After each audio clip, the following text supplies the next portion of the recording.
Cette émission vous est présentée et commanditée par votre Caisse populaire de la Haute-Gaspésie qui vous offre un éventail complet de services adaptés à vos besoins. 418-763-2214.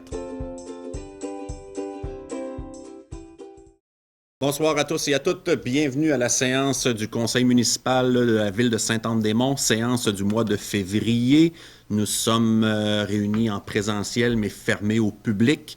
On croit que c'est peut-être la dernière fois, donc on vous avertira si en mars nous pouvons accueillir du public. Mais quand même, merci à Roger et Télévision Haute-Gaspésie quand même de pouvoir nous permettre d'avoir la séance en direct. Alors voilà, quelqu'un propose l'adoption de l'ordre du jour tel que présenté. Simon Pelletier. Merci. Adoption des procès-verbaux en 3.1 et 3.2.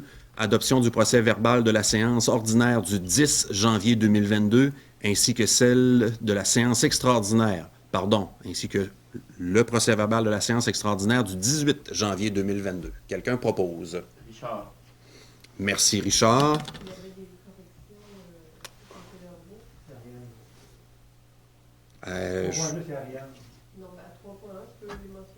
On recommence. Avant de faire l'adoption du procès-verbal de la séance ordinaire du 10 janvier 2022, je m'en excuse, il faut apporter les correctifs suivants. Donc, au point 4.2, il faut ajouter par la ville de Sainte-Anne-des-Monts. Et au point 5.3, il faut ajouter la rue de Ruisseau dans les rues qui étaient mentionnées. Donc, quelqu'un propose l'adoption du procès-verbal 3.1 du 10 janvier. Richard. Richard Bugeaud. Maintenant, 3.2, adoption du procès-verbal de la séance extraordinaire du 18 janvier 2022. Au point 9, il fallait remplacer le titre Jeunesse Canada au travail par Programme Emploi et Canada. Donc, quelqu'un propose? Ariane Lévesque. Merci tout le monde. Point 4, information. Je vais aller tout d'abord avec la fête du bois flotté. Je ne sais pas si les gens ont déjà vu passer dans les médias, surtout sur les réseaux sociaux, un peu hier, mais beaucoup plus aujourd'hui. La fête du bois flotté à Sainte-Anne-des-Monts, c'était l'organisme, le CADEC, qui était l'organisateur et le porteur de la fête depuis quand même plusieurs années. Depuis 2 ans, ils ont quand même réussi à faire l'organisation de la fête malgré le contexte des mesures, préparent 5, 6 scénarios, lequel qu'on peut prendre, ainsi de suite. Combiné également avec la bonne participation de Monique, qui est notre directrice de la culture. Monique qui nous donne un petit coup de main, mais qui peut partir 1 an en congé différé. Le comité, le CADEC, a pris la décision de réorienter un peu à leur base au niveau de plus des activités environnementales sur le territoire de la ville. Alors, on a décidé de, pas nécessairement lancer la serviette, mais de passer le flambeau à un autre organisme quelconque qui désire ou souhaite poursuivre l'organisation de la fête du bois flotté et ou voir à une nouvelle formule. Donc, de un, je vais saluer et remercier le travail extraordinaire des bénévoles qui s'y rattachent au CADEC avec le président en tête, M. Éric Archambault, ainsi que Monique pour le jus de bras donné dans l'organisation de la fête du bois flotté. Ceci dit, considérant que ça fait la manchette qu'il n'y aura pas nécessairement de fête de bois flotté, on regarde attentivement qu'est-ce qui peut être fait. On s'entend que le temps passe vite, on est maintenant en février, l'été va arriver à grands pas, c'est une bonne nouvelle, mais est-ce qu'il y a un groupe de citoyens engagés, un peu comme l'avenue de la première Halloween, la première avenue Halloween et ou la parade du Père Noël, est-ce qu'il y a un groupe quelconque qui désire explorer, de faire quelque chose? On a un pourparler également avec les organisateurs de l'Ultra Trail des Chic-Chocs qui aura lieu de mémoire là, à la mi-août, 18 août.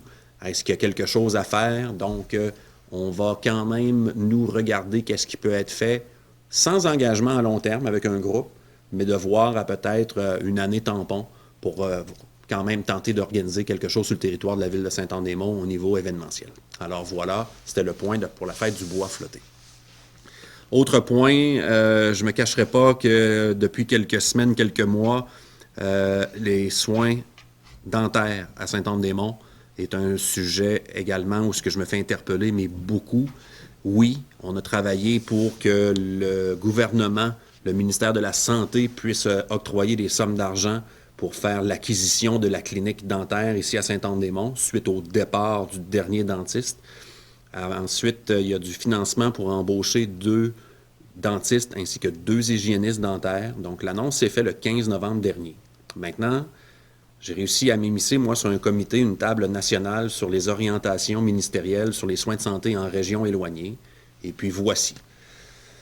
L'Ordre des dentistes, il y a une entente, parce que ça existe des dentistes qui travaillent pour l'État, au public, pour un CIS. Mais la grille salariale, elle est dépassée et désuète, qui date de 2015. Donc, depuis l'annonce du 15 novembre, 3 dentistes ont levé la main pour démontrer leur intérêt de venir s'établir ici à Saint-Anne-des-Monts. Sur les 3, il y avait un couple. Ils ont reculé à cause du salaire. Donc, oui, beaucoup de gens m'interpellent pour dentiste, puis quand est-ce qu'on va avoir un dentiste, mais il y a un bout qui ne m'appartient pas au monde municipal ici avec mon conseil, là.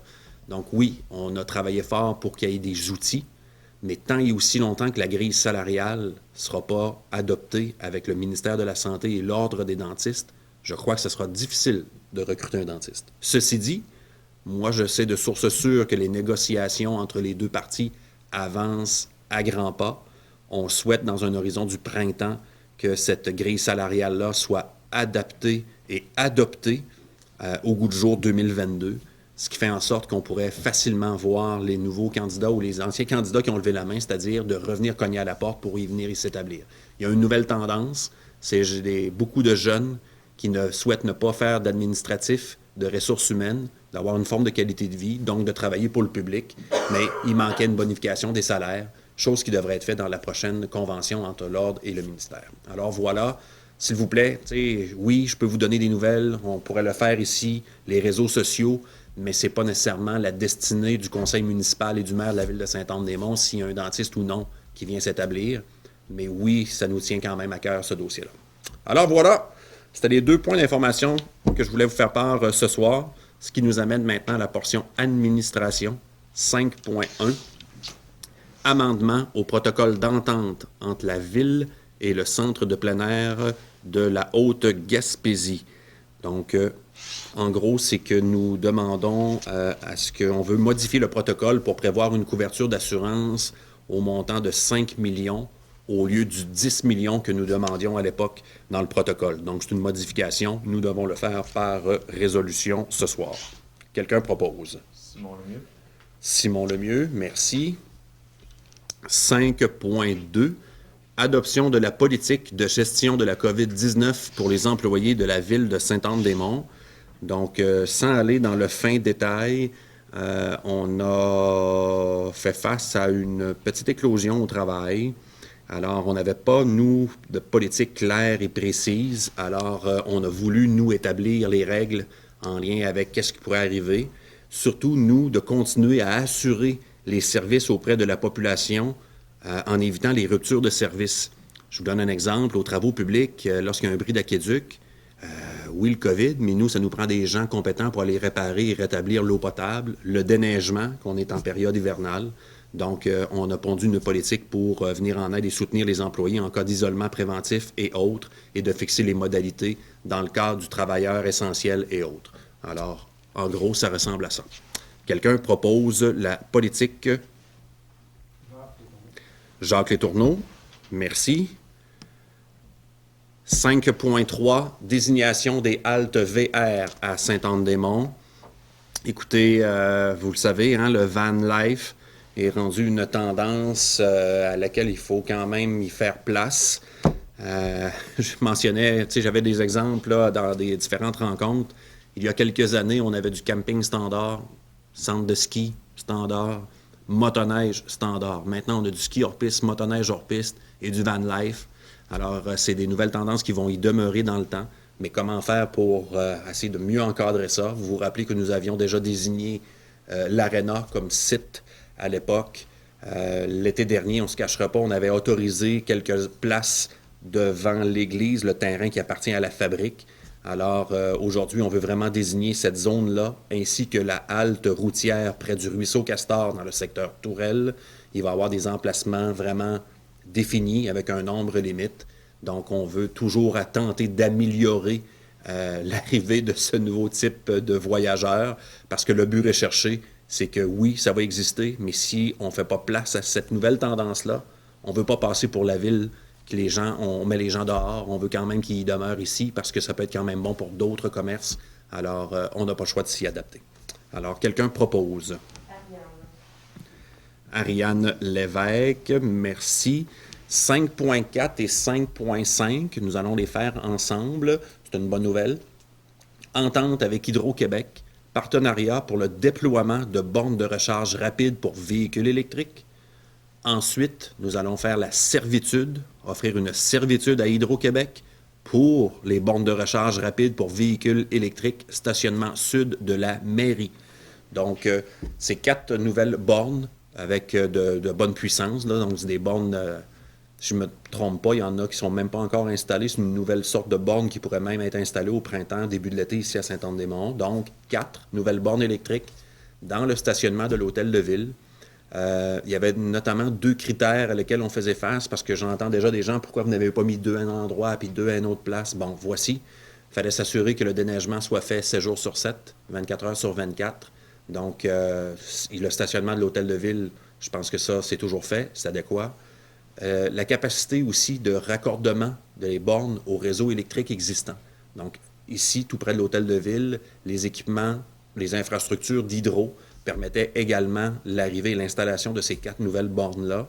Et on s'entend que c'est quand même un point, c'est comme un petit peu un carrefour ici, tout près, avec le quai, la Première Avenue, Exploramer, la Société d'Histoire. Donc, je pense que c'était quand même opportun d'installer les 4 nouvelles bornes sur notre stationnement ici, à l'hôtel de ville. Alors, quelqu'un propose l'entente avec Hydro-Québec ainsi que la servitude assignée avec Hydro-Québec. Myriam Bellé, merci. 5.6, demande au centre de services scolaires des Chic-Chocs concernant l'ouverture des postes administratifs. Je ne lirai pas tous les considérants, mais voici qu'est-ce qu'on veut demander au centre de services scolaires dans ce contexte-là. Le télétravail a fait ses preuves dans les 2 dernières années, ce qui nous amène à vouloir demander d'avoir plus de postes qui devraient être créés, mais attitrés à Saint-Anne-des-Monts. Donc, ici, à l'école Gabriel-Lecourtois, il y a une section avec des bureaux du centre de services scolaires. Il y a des emplacements de libre. Donc, ce qu'on souhaite, c'est que dorénavant, quand il va y avoir des ouvertures de postes, au lieu que ce soit seulement dédié pour la région de Gaspé, au siège social, bien, on demande à ce qu'il y ait des postes ouverts chez nous, en Haute-Gaspésie, Saint-Anne-des-Monts. Si on a besoin de se référer des fois aux gens de Gaspé, bien, le télétravail a fait ses preuves, ce qui fait en sorte que c'est facile aussi de communiquer. Considérant que nous avons l'emplacement, on a de plus en plus de monde intéressé à venir vivre en Haute-Gaspésie, pas nécessairement sur la côte de Gaspé. Donc, nous, on veut que ces barrières-là soient ouvertes pour permettre à de nouveaux postes qui pourraient se créer ici à Saint-Anne-des-Monts. Et là, on le fait pour le centre de services scolaires, mais dans les prochaines séances, on va vouloir adresser quelques autres boîtes ou ministères. On va le faire assez régulièrement pour stimuler la création d'emplois chez nous, avec notamment le dynamisme que procure l'arrivée du télétravail. Alors, quelqu'un propose. Jacques Letourneau, merci. Ce qui nous amène à la portion trésorerie 6.1, approbation des comptes payés et à payer au 31 janvier 2022. 6.1. Donc, les chèques numéro 35-142 au chèque numéro 35-173. Le montant est de 1 784 431,39 $. Et les comptes à payer au 31 janvier 2022, chèque numéro 35-174, j'allais jusqu'au chèque numéro 35-269, un montant de 546 986,75 $, pour un grand total de comptes payés et à payer au 31 janvier 2022, 2 331 418,14 $. Quelqu'un propose. Ariane Lévesque. Urbanisme 7.1, dépôt du procès-verbal du comité consultatif d'urbanisme tenu le 12 janvier dernier. C'est un dépôt. 7.2, demande de dérogation mineure au 205 1er Avenue Est Sylvie, s'il vous plaît. Donc, la résidence 205, première avenue, c'est située ici à Belfond sur la première avenue, mais il y a la 9e rue Est qui est située à côté, donc c'est ce qu'on appelle un terrain d'angle. Ça veut dire aussi qu'il y a deux façades avant. Actuellement, il y a un cabanon qui est situé à l'arrière de la remise, mais du côté de la 9e rue Est, donc dans la marge avant de la 9e. Donc, il y a 4 dérogations à obtenir, soit d'autoriser la construction d'une remise dans la marge avant. La deuxième, une construction, celle de la remise, à 0,31 mètres de la limite du terrain, au lieu du 4,5 mètres prévu à l'article 5.1. Et elle est située à 0,23 mètres de la ligne arrière du terrain, alors que le règlement prévoit 0,6 mètres. Et normalement, entre les bâtiments accessoires et le bâtiment principal, on doit avoir une distance de 3 mètres. Question de sécurité incendie. Actuellement, la distance entre le bâtiment principal et la remise est de 2,72 mètres au lieu de 3 mètres. Ces demandes de dérogation ont été soumises au comité consultatif d'urbanisme qui recommande au conseil de les approuver. Quelqu'un propose? Ariane Lévesque. 7.3. Appui à une demande d'autorisation auprès de la CPTAQ, Commission protection des terres agricoles du Québec, pour l'aliénation et l'utilisation à des fins autres qu'agricoles du lot 4 882 524. Sylvie, s'il vous plaît. Donc, le propriétaire de ce lot en possède aussi un autre qui est de l'autre côté de la route Amable-Pelletier. Les deux lots se trouvant en zone agricole, pour pouvoir en vendre une partie, la Commission de protection du territoire agricole demande à ce que les villes se soient soumises à la ville et demande si les villes appuient ou non les demandes d'aliénation. Et dans ce cas-ci, l'aliénation est faite à des fins résidentielles parce que la personne qui veut acheter le lot 4 882 524, c'est pour se construire une résidence sur la partie avant, alors que la partie arrière, située plus à l'ouest, demeurerait à couvert forestier. Quelqu'un propose? Richard Bugeaud. Nous sommes rendus aux portions règlement 8.1.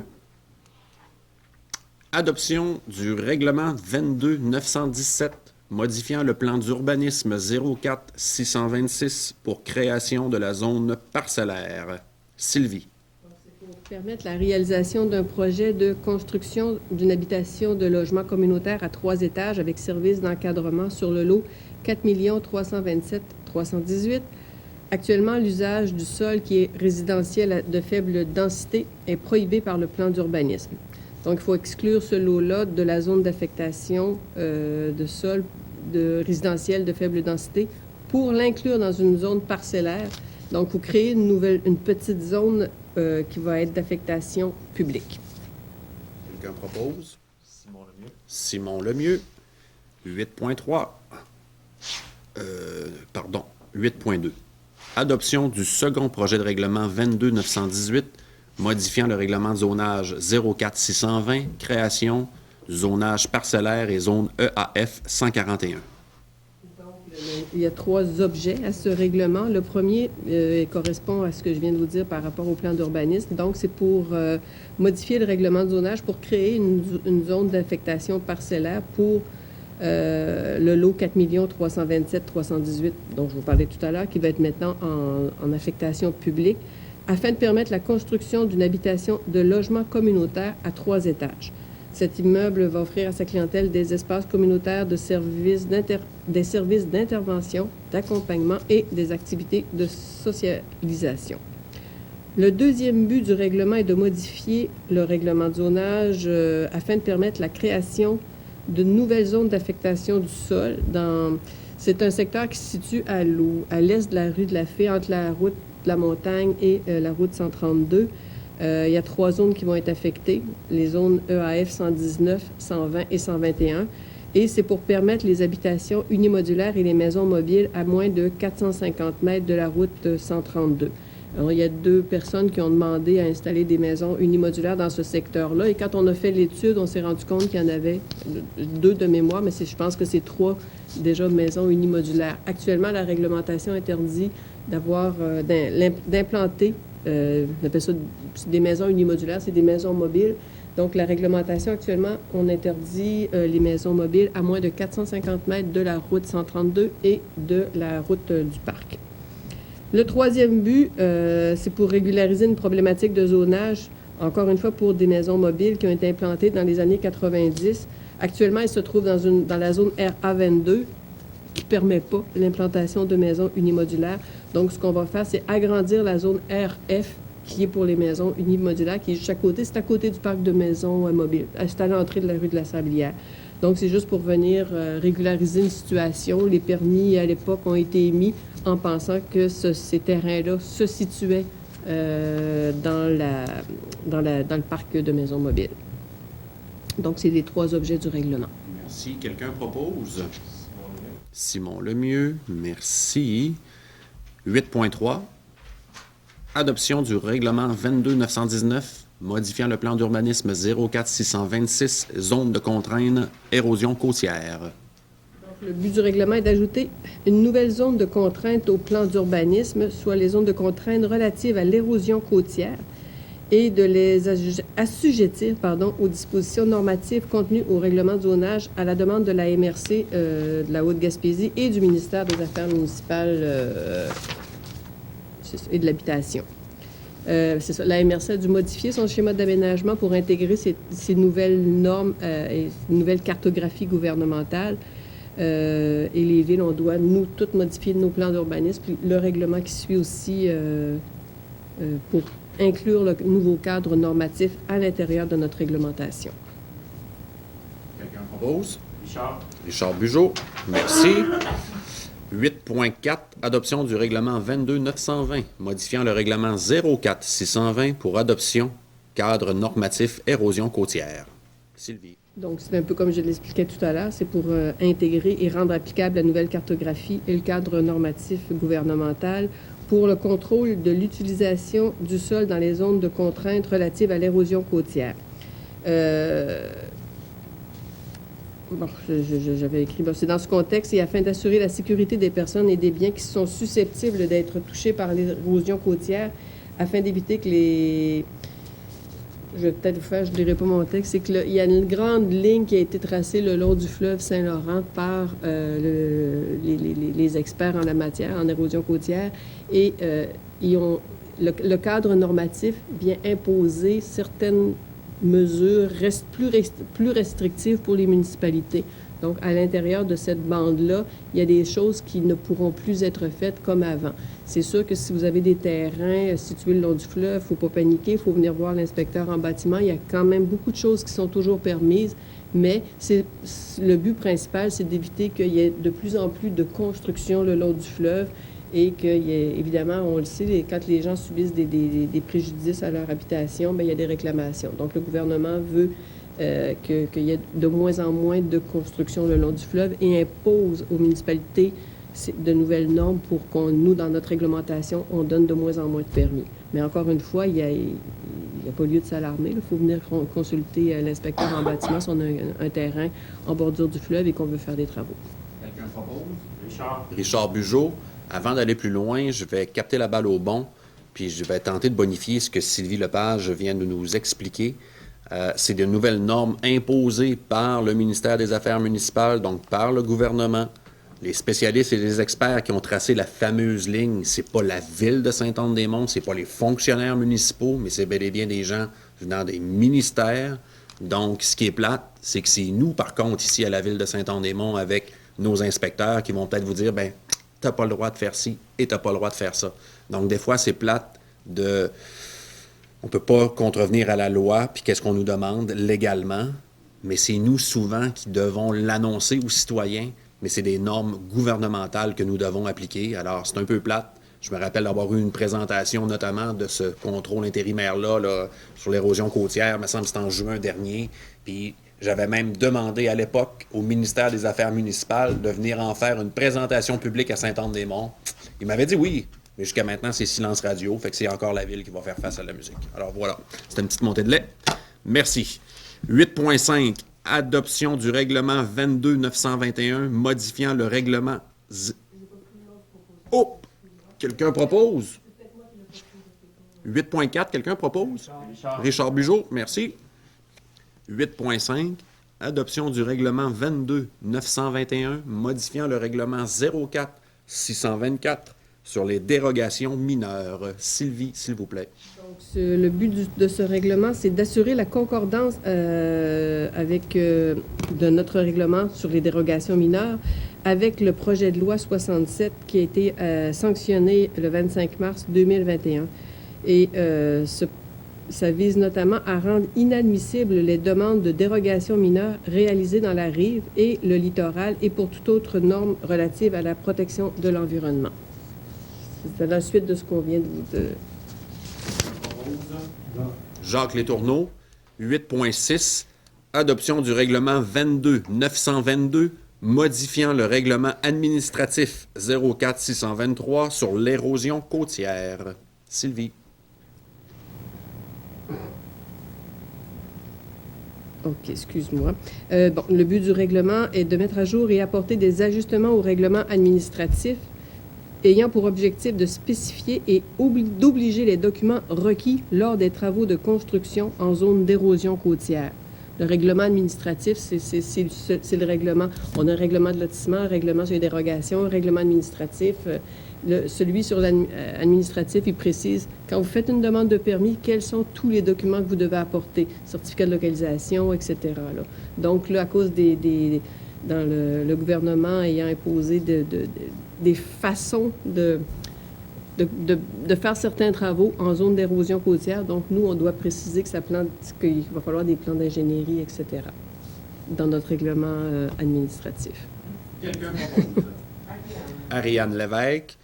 8.7, adoption du règlement 22-923, modifiant le règlement 18-862 sur le code d'éthique des élus. Sylvie. Après chaque élection, chaque municipalité doit réadopter un code d'éthique et de déontologie pour les élus. Donc, les élections ayant eu lieu le 7 novembre, on doit réadopter un nouveau code d'éthique. Et ce code d'éthique inclut les 4 ajouts qui ont été demandés par le projet de loi 67. Quelqu'un propose? Jacques Letourneau. 8.8. Avis de motion et dépôt du projet de règlement 22-924 pour la création d'une réserve financière pour financement des élections municipales. Sylvie. Encore une fois, le projet de loi 67 a créé l'obligation pour les municipalités de créer une réserve financière pour financer les élections qui ont lieu aux 4 ans.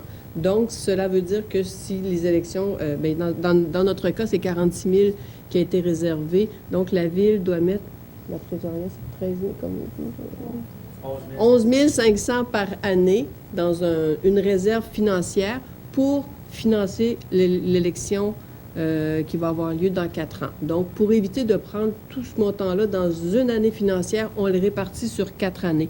On avait la possibilité de le faire, mais maintenant, c'est rendu obligatoire par le ministère. Pas de mauvais jour en soi, finalement. C'est de mieux prévoir et de mieux planifier année après année le coût. Donc, on se paie d'avance qu'est-ce que ça coûte aux contribuables pour les élections qui reviennent à tous les 4 ans. Quelqu'un propose? Simon Lemieux, 8.9, avis de motion et dépôt du projet de règlement 22-925, amendant l'annexe R du règlement 08-692 concernant la circulation et le stationnement. Sylvie, s'il vous plaît. Donc, c'était pour le règlement sur la circulation et le stationnement prévoit toutes les limites de vitesse sur le territoire de Sainte-Anne-des-Monts. L'annexe R prévoit que la limite de vitesse sur toutes les rues municipales, à moins que ce ne soit précisé autre chose, c'est 50 km. Donc, l'annexe R prévoit toutes les limites qui ne sont pas de 50 km sur certaines rues de Sainte-Anne. Sur la rue du Ruisseau, on avait une limite de 60 km/h et on vient la baisser à 50 km/h. Quelqu'un propose? Ariane Lévesque. Et le dernier point de Sylvie pour ce soir, 8.10, avis de motion et dépôt du projet de règlement 22-926, modifiant le règlement 15-811 concernant la sécurité incendie. Donc, on vient ajouter une tarification pour certains équipements qui n'étaient pas prévus. Quand le service incendie intervient quand c'est pas un résident et que la vie de la personne n'est pas en danger, on a une tarification qui est prévue pour l'utilisation du matériel, camion incendie, je ne me rappelle pas les autres, mais tous les véhicules de la ville, plus le salaire des employés. Donc, il n'était pas prévu le VTT, la motoneige, le traîneau médical et l'embarcation nautique, le Zodiac. Donc, on rajoute ces équipements-là avec une tarification, c'est 100 $ par appel. Et l'autre point, c'est que on vient modifier l'article 50 concernant l'heure de mise à feu des pièces pyrotechniques, les feux d'artifice. Auparavant, les feux d'artifice étaient interdits après 23 heures et maintenant, il va être interdit après 22 heures. Avant l'adoption, ou quelqu'un propose, oui, plutôt? Richard Bugeaud. Merci, Richard. J'aimerais juste faire un petit retour également sur la tarification des équipements au niveau du service incendie, qu'on n'avait pas notre règlement n'était pas à jour. C'est que depuis quelques années, on avait eu, nous, si je ne me trompe pas, là, un programme qui s'appelait le SUMI, donc en milieu isolé, ce qui nous avait permis à l'époque d'aller chercher une pas pire somme d'argent pour s'équiper traîneaux, motoneige et autres. Et c'est surtout pour aller faire vraiment de l'évacuation dans les milieux isolés. Donc, lorsqu'il y a, dans le parc de la Gaspésie notamment, un blessé ou autre, bien, souvent, c'est notre service incendie qui est demandé à aller faire des évacuations. Mais ce n'est pas sur le territoire de la ville de Sainte-Anne-des-Monts. Donc, on facture, nous, quelqu'un à ce moment-là. Fait qu'on voulait s'assurer, comme il se fait ailleurs, bien, si on a besoin de tel équipement ou tel équipement et tel équipement, bien, ça nous permet, avec ce qu'on vient de faire ce soir, d'ajouter des montants d'argent selon les équipements que nous allons utiliser lors d'une opération, ce qui fait en sorte qu'on va encore mieux rentabiliser, notamment nos équipements. Alors, voilà. Richard Bugeaud, je crois, qui avait fait l'adoption. Parfait. Ce qui nous amène aux travaux publics 9.1, autorisation de paiement à Activa, la facture 72,70 et la facture 74,76 pour le remplacement de l'aqueduc dans le secteur industriel. Bougez pas. Le montant est de 6 296, non, c'est pas vrai. 12 593 et 22 destinés à couvrir les frais de leur mandat. C'est pour autorisation de paiement ce soir. Quelqu'un propose? Jacques Letourneau. 9.2. Autorisation de paiement à Stantec. Facture 1668 534 pour le remplacement de l'aqueduc, toujours dans le secteur industriel. Et en passant, c'est qu'il y avait un programme FIMO qui permettait de faire ces travaux-là par subvention. Donc, c'est important de le mentionner. Le montant de Stantec ici, la facture est au montant de 865 $ et 19 sous. Quelqu'un propose? Jacques Letourneau. 9.3, autorisation de paiement numéro 2 à Roy et Duguay, la facture 4858 pour les travaux effectués à l'intersection de la 1er avenue Ouest et de la 11e rue Ouest. 9.3. Le montant de cette présente facture est au montant de 57 000... Oh. Juste dans le document objectif recherché, le montant, il va y avoir une correction à faire. Juste ça que je veux dire. Donc, le montant est de 57 736 et 45. Il y a un 7 de trop. Je m'en excuse. Donc, dans le cadre des travaux, intersection 1er avenue Ouest et 11e rue Ouest, qui a été fait cet été par Roy Duguay, autorisation d'une facture ici, le paiement numéro 2 de la facture 4858 au montant de 57 736 $ et 45 sous. Quelqu'un propose? Richard Bugeaud. 9.4, autorisation de paiement numéro 5 aux entreprises Mont-Sterling, réhabilitation, piste et mise aux normes de l'aéroport, lot 2. 9.4. Le montant de cette présente facture s'établit au montant 325 056 $ et 76 sous, incluant les taxes. Quelqu'un propose? Richard Bugeaud. à mentionner que souvent dans les travaux majeurs, on a toujours une surveillance de chantier, puis ici, c'est notre firme Stantec d'ingénierie qui recommande de faire le paiement, donc il approuve que les travaux ont été bel et bien réalisés selon les plans. C'est important à mentionner.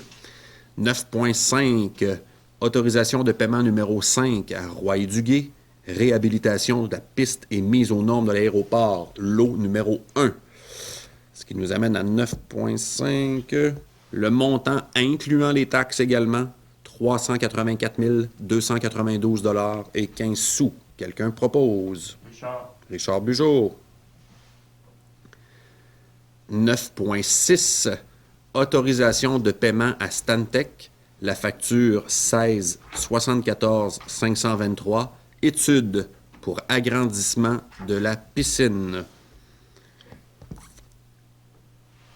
Le montant total de la facture, incluant les taxes, 5 748 $ et 75 sous.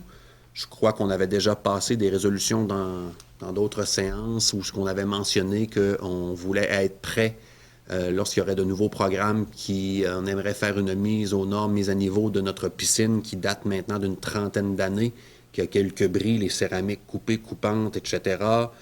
Pas d'entrée indépendante qui ne permet pas d'utiliser la piscine sur les heures, plus de jours ouvrables parce que c'est dans une école. Puis quand l'école ne l'utilise pas, si on avait une entrée indépendante, on pourrait optimiser ce qu'on peut faire avec la piscine. Donc tout ça, on met ça dans un projet. Et puis on est en étude actuellement pour voir les coûts de réalisation d'un projet semblable. Donc la facture que j'ai énumérée tout à l'heure, c'est pour paiement ce soir. Quelqu'un propose? Myriam Bellé. 9.7, autorisation de paiement à GHD, facture 762 000 4453, service professionnel pour réhabilitation, piste et mise aux normes de l'aéroport. 9.7, le montant incluant les taxes, 1 705 $ et 36 sous. Quelqu'un propose? Richard Bugeaud. On avait la firme Stantec, mais on avait aussi la firme GHD pour une forme de surveillance, pour plus le volet géotechnique. Alors, je ne sais pas si c'est pas nécessairement le paiement final, mais quand même, facture prix 1 705 $. Il va rester le dépôt final pour faire les derniers paiements. Voilà. Merci, Martin. 9.8, programme d'aide à la voirie locale, volet projet particulier d'amélioration, approbation des dépenses pour les travaux qui ont été effectués dans la route Audias-Marin. Donc, à chaque année, nous recevons une somme d'argent qui est comme entérinée par notre député, mais qui vient quand même d'un volet du ministère des Transports. Donc, on a fait des travaux dans l'arrière-pays sur le réseau local, ce qui fait que c'est le rapport final pour la reddition de comptes, pour obtenir notre subvention qui s'y rattache, qui sera probablement au montant de 8 000 $. C'est un montant qui est comme récurrent à chaque année, finalement. Quelqu'un propose? Simon Lemieux. Simon Lemieux. 9.9, achat de bacs pour matière compostable. Donc, écoutez, on en a parlé brièvement dans le passé, beaucoup plus aussi via la MRC. Ça reste que tout ce qui est les matières résiduelles, c'est de compétence MRC, mais c'est certain qu'il y a des dépenses qui sont allouées à chaque municipalité, bien sûr. Donc, ici, on passe par résolution l'achat de bacs bruns, enfin, au montant de 239 814 $ et 66 sous. Notre cible est d'amorcer la 3e collecte à compter de septembre ou octobre. On voulait profiter d'en dehors de la période estivale pour s'éduquer tout le monde à faire du bon compost ou de faire un bon tri. On aimerait également passer notamment par les écoles pour que les jeunes puissent faire une partie de l'éducation et de motiver les parents à la maison pour bien composter. Donc, nous, pour être sûr, on veut prendre les devants quand même. On veut s'assurer de mise en place. Donc, on fait l'achat ce soir des bacs bruns. Nous allons, je vous le dis tout de suite, nous allons avoir la discussion au conseil municipal à savoir si la ville en fait l'acquisition pour redonner aux citoyens au même titre que les bacs bleus, ou bien qu'on va vous les facturer temps par année. Donc, tous les scénarios seront envisagés, mais nous, pour être sûr de ne pas passer aux côtés d'une subvention qui se rattache avant des délais, sous forme d'appel d'offres que l'Union des municipalités du Québec a lancé pour avoir le meilleur prix pour l'ensemble des municipalités. Donc, nous, on avait une date limite butoir à ne pas dépasser la séance de février pour la résolution de l'achat des bacs bruns. À suivre. Quelqu'un propose? Jacques Letourneau, merci. Loisirs 10.1, demande d'aide financière de la Corporation du Centre de plein air de la Haute-Gaspésie pour le projet de mise en valeur du CPA. Écoutez, conseil d'administration, depuis quelques années, ça va super bien au Centre de plein air. Une gang motivée, on réussit avec d'autres bénévoles qui s'y rattachent, d'autres commerçants également, à bâtir un beau projet pour la revitalisation de la partie billetterie bar. Alors, pour une somme de 3 000 $. Également, notre employé qui est Gino Servant, donc du temps d'homme pour quelques semaines. Et tout le reste, ça vient de subventions diverses. On va réussir à faire, tout le monde ensemble, un beau projet de revitalisation. Donc, pour 3 000 $, plus un peu de main-d'œuvre. Donc, c'est pour approbation ce soir par résolution. Et puis, j'en profite pour saluer, féliciter les nombreux bénévoles qui gravitent autour de l'organisation du centre de plein air. Actuellement, c'est une bonne saison malgré le froid. Il y a un achalandage accru, alors ça fait sourire les bénévoles ainsi que la Ville de Saint-Anne-des-Monts que les citoyens puissent bénéficier de cette infrastructure-là, notamment grâce aux bénévoles. Quelqu'un propose? Myriam Bellé. Dernier point de la soirée, incendie 11.1. Autorisation de présenter une demande d'aide financière pour la formation de pompiers dans le cadre du programme d'aide financière pour la formation des pompiers volontaires ou à temps partiel au ministère de la Sécurité publique. C'est une résolution qui vient annuellement, ce qui fait qu'on réserve déjà comme notre besoin à nous, à Saint-Anne-des-Monts, auprès d'un programme de la sécurité publique. Il n'y a pas d'engagement, mais selon notre directeur du service incendie, nos besoins pour l'année sont d'environ de former 4 nouveaux pompiers, ce qui fait qu'on réserve une partie de l'enveloppe budgétaire au ministère de la Sécurité publique pour recevoir la subvention qui s'y rattache pour former 4 nouveaux pompiers. Aucune obligation derrière ça, mais on le fait par résolution. Donc, c'est pour approbation ce soir. Quelqu'un propose? Richard Bugeaud. La séance en étant à huis clos et non publique, ce qui fait qu'on n'a pas de période de questions. À ce stade-ci, je vais vous saluer, messieurs, dames. Il reste le dernier point ce soir, qui est la levée de l'Assemblée. Quelqu'un propose? Simon Pelletier. Simon Pelletier. Merci, Simon. À la prochaine. On se voit au mois prochain, soit au mois de mars, à la semaine de relâche. Bonsoir.